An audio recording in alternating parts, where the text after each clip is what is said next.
dahil sa lubha siyang bata para maging saksi.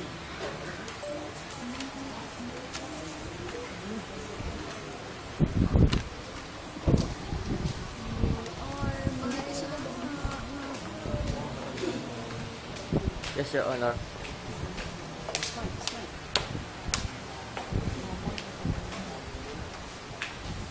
Ay, kalimutan ang pala.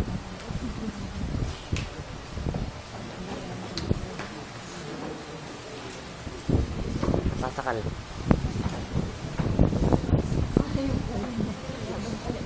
Kaayusan sa hukuman. Tumayo para sa kagalang-galang na hukom, Binibini Bear.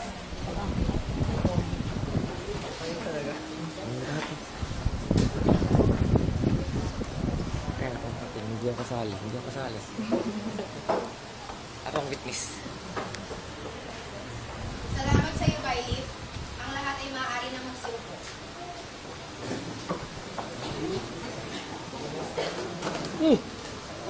Ngayong araw na ito ating pakikinggan ang kaso ni Skeptic laban kay Yongin.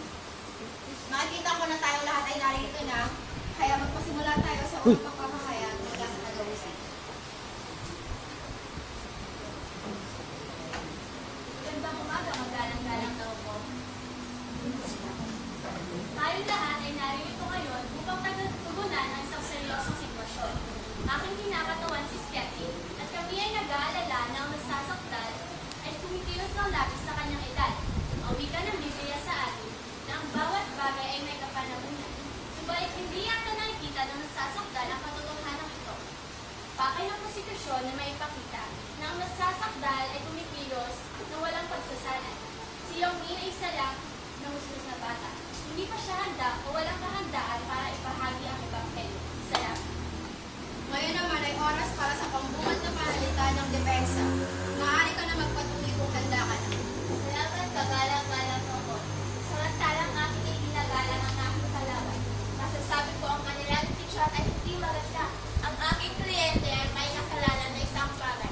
Ayon ay ang kanyang labis na pag-ibig kay Jesus na kanilang kasaysayan na dapat may kwento. Ang edad ng aking kliyente ay walang kabuluhan. Ang taas o baba ng aking kliyente ay hindi mahalaga. Kung tinatawagan ka ng Diyos na humayo, kailangan maging handa ka. Ipapakita natin yan. Salamat. Magaling. Salamat sa inyong dalawa. Ngayon handa na tayong makinig sa argumento ng konstitusyon. Attorney, maaari ka nang magsimula sa iyong unang, tawagin mo lang iyong unang saksi. Galang-galang na ako. Dahil sila pagpasyahan dito sa inyong sala, nais kong tawagin si Yami at kayo. Wala akong tutol, kagalang-galang na ako.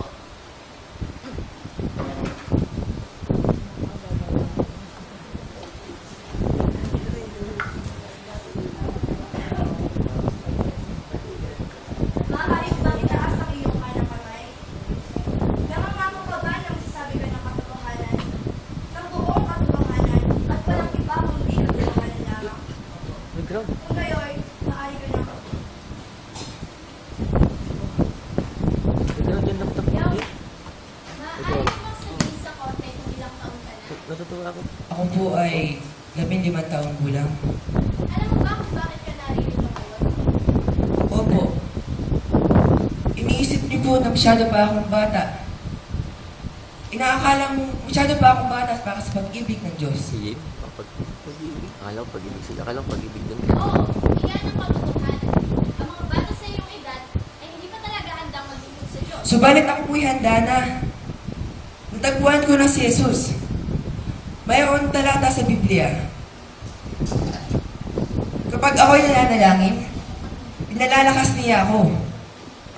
Gaya ng awiting, hindi ko may tatago ang kanyang pag-ibig, ang kanyang liwanag sa aking buhay, sa ilalim ng isang lalagyan. Ito ay, hahayaan ko itong magliwanag, yung I'm gonna let it shine. Kaya sinasabi mo ba sa akin na matanda ka na para maglingkod sa Diyos? Kung magtutol ako, magalang-galang na ako, pinapahirapan ng taga-usip ang saksi. Sumasang-ayon ako. Abogado ng depensa, mag-ingat sa iyong pagtatanong. Huwag painigin ang iyong emosyon. Oo, magalang-galang na ako. Pagpapanitin ko rin.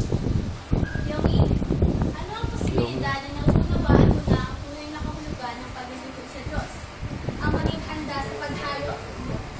Binabasa ko po ang aking Biblia. Ito po ay ibinigay mo pa sa akin nung aking nakakaang kaarawan. Hindi niyo pa po ba natatandaan na kayo po ay umaten pa sa aking birthday party? Ang simpleng sagot ay pwede na. At naniniwala kang unawaan mo na ang banal ng sulat. O ipagsawan mo ako. Masyado na at ang malalim ng salitang iyan. Iniisip mo bang unawaan mo na ang Biblia? Opo, naunawaan ko ng Biblia dahil binigyan ako ni Jesus ng karunungan. Mayroon nga po talata sa Biblia. Sabi na natutuhan po namin yon nung nakaraang buwan. Sabi po, ngunit kung nagkukulang ka ng karunungan, sino man sa inyo ay pwedeng humingi sa Diyos at nagbibigay ng sagana sa lahat at hindi nanunumbat at ito ibibigay sa Kanya.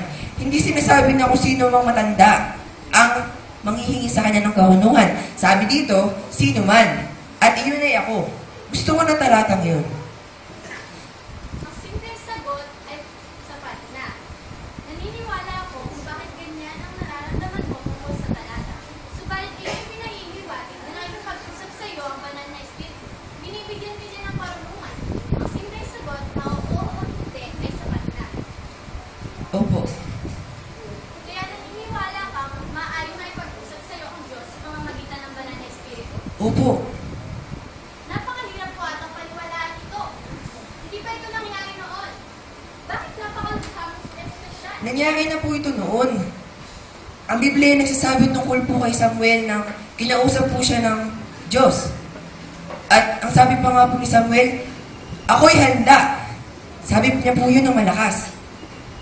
Ang banal na spirito po na kumausap kay Samuel, pwede rin po niya kausapin ang aking mga kaibigan at kahit sino man po sa inyo, maging sa akin. At ito ay ginagawa niya. Wala na po akong itatanong pa at galang-galang daw po. Ang batang ito ay kitang-kita na hindi na alam ang kanyang mga sinasabi. Ang kasong ito ay para sa baliw na korte. Ang prosekusyon ay magpapahinala. Depensa, mayroon ka bang katanungan para sa nasasaktan? Opo, kung mabarapatin ng korte. Gawin, paano mo natutunan ng Jesus? Ganito po. Kasi pinag-uusapan po namin lagi ni nanay tsaka ni tatay. Tsaka po, nag-worship kami araw-araw. Meron pa ba iba? Opo, yung aking pong guro sa paaralang Sabado, si Teacher Lourdes Abog po. At kuminsan po yung pastor namin na nagbibigay po sa amin ng mga group activities. Tsaka po, yun ay syempre kaakibat po ng kanyang mga sermon. Ang aking pastor, siya mismo nagsabi, si Pastor Lagunera, siya po mismo nagsabi sa amin na kailangan nating maging handa lahat. Tayo po lahat, kailangan nating maging handa sa paghayo. Sabihin mo sa akin kung ano ang hulugan ng maging handa sa paghayo. Nangangahulugan po na lagi nating iniisip ang ating Panginoon. Kailangan nating lahat gawin iyan. Na kay Jesus ang lahat ng kasagutan. Walang pangyayari hindi niya ako tinutulungan. Kung minsan, nakakalimot ako, pero pinaalalahanan ako ng aking mga magulang, si nanay at si tatay. Kung ako'y nasaktan, sinasamahan nila ako manalangin para gumaling ako. At ang maging handa ay nangangahulugan na aking ibabahagi sa aking mga kaibigan. Hindi lang ako, pati kayo. Ibabahagi natin sa ating mga kaibigan at kahit sa ilang matatanda ang mga bagay na ito. Ang maging handa ay nangangahulugan na kapag tinitignan tayo ng ibang tao sa ating mga ginagawa, sa ating mga kinikilos, sa loob at labas ng simbahan, kailangan nakikita nila yung karakter ng ating Panginoon sa atin. Yun ang Maraming salamat. At depensa ay magpapahinga na. Kung ganoon, natiwari ko, sapat na ang sinabi ng batang ito upang makitang hindi pa sila handa sa katotohanan tungkol sa mundo. Paano mangyayari ang isang bata ay maging handa para ibahagi ang ebanghelyo? Paano mangyayari yun? Paano makikipag-usap ang banal na espiritu sa isang bata? Kung ganoon, hindi ito magagawa. At iyon lang ang lahat ng tungkol dito. Kailangang malaman ni Yaomi ang kanilang lugar at iyon ay Pangalan tumutuko niya, ng Yaomi? sa tabi ng kanilang mga ina at ama hanggang sa sila ay tumanda at mabinyagan. Ang sino man na makababali ng mga bagay ito ay sasapa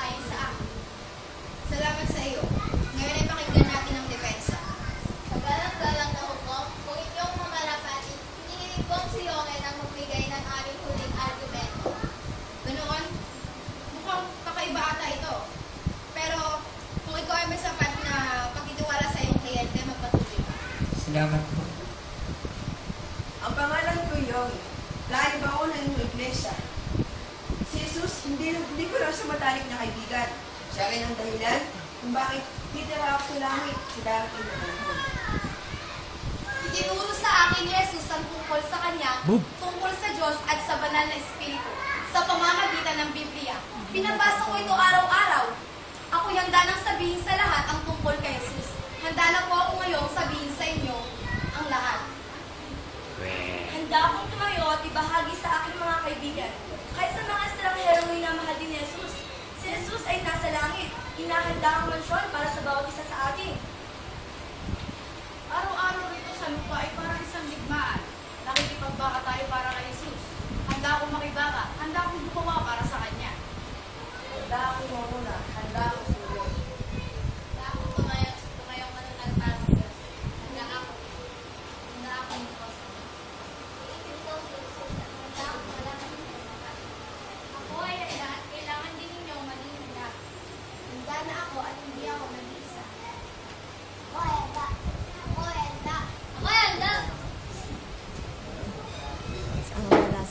Kami rin, handa. Ang bawat isa ay magsiupo.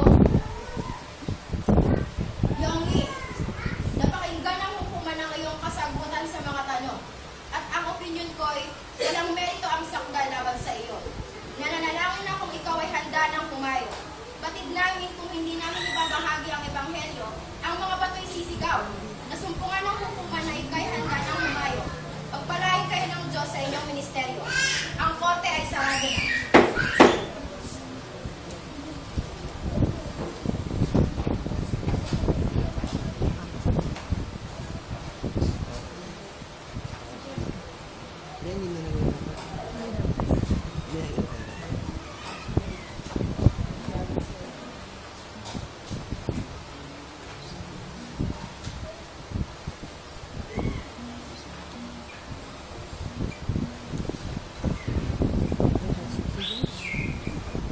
Precious po bilang tagapagtanggol.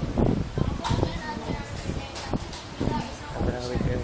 Ako si John Pangalan. Pineda bilang si Yogi ang nasasaktan. Ako po si Danica Diciembre bilang taga-usi. Joy Corpus bilang tayo. Ako po si Jem Laika bilang inyong kagalang-galang na. Kami ang mga nasasaktan.